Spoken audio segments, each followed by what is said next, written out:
health टिप्ता ma'am अखंग अहिसिंग share तौरपद खंगजिनबद कानब खरा अइनमु नौना शेयर तौजगे का हेन लैब खुइब मियोइसिंग एथेरोस्क्लेरोसिस की रिस्क वांगना लೈ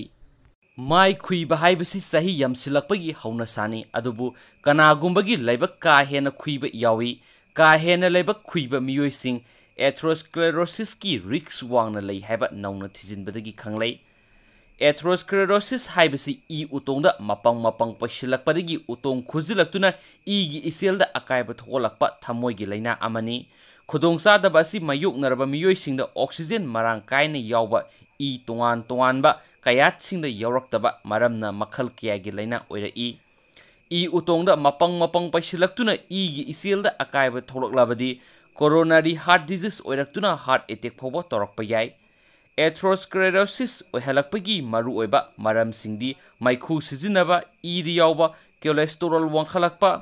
इंसुलिन रेजिस्टेंस ओइबा हक्सांग लेंग ओटपगी सांग वाटपा सही यमसिलकपा अमसुंग इमुंग मनुंगी ई मरीदा थमोइगी लैना लैबा असिना सिंगमने जर्मनी की म्यूनिट पांथोकपा यूरोपियन सोसाइटी ऑफ कार्डियोलॉजी की मिफामदा पुथोरकपा स्टडी की रिपोर्ट हाई लाइबक्ता उनसा यामना खुइबा हाइबसी एथेरोस्क्लेरोसिस की मरुओइबा खुदमनी हाइना लौब याय स्टडी अदुबु लुसिंखिबा फ्रेंच के प्रोफेसर योलेन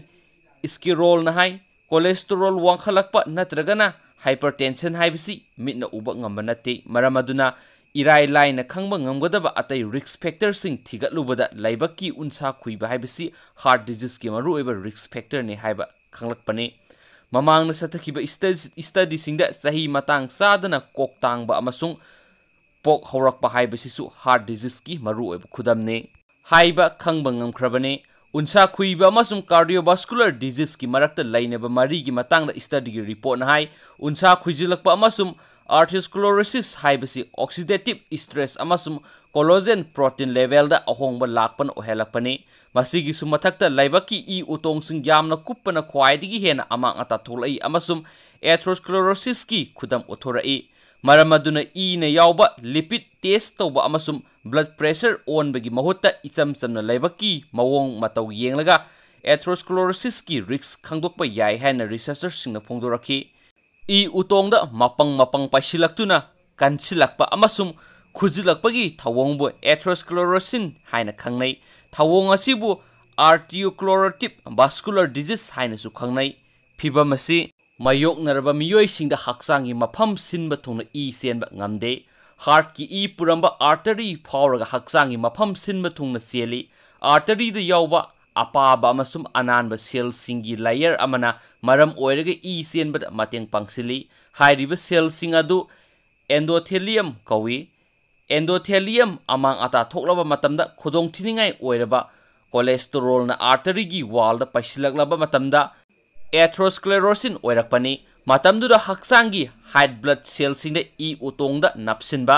कोलेस्टेरोल सेंगदोकनबा होनै अदुबु करिगुमदा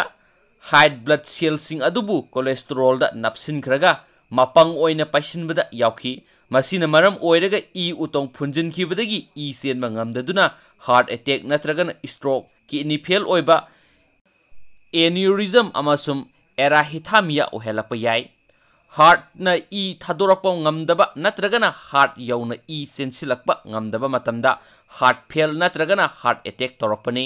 ई मरांग कायना फंगद्रबदि किडनी सु मथौ पांगथोकपा लेपखिबा याय अमरोमदा ई उतोंग फुंजिलकपदगी सौथोरक्तुना पोखाइरकलगा हक्सांग मनुंगदा ई थोलकपा याय थावोंग असिबु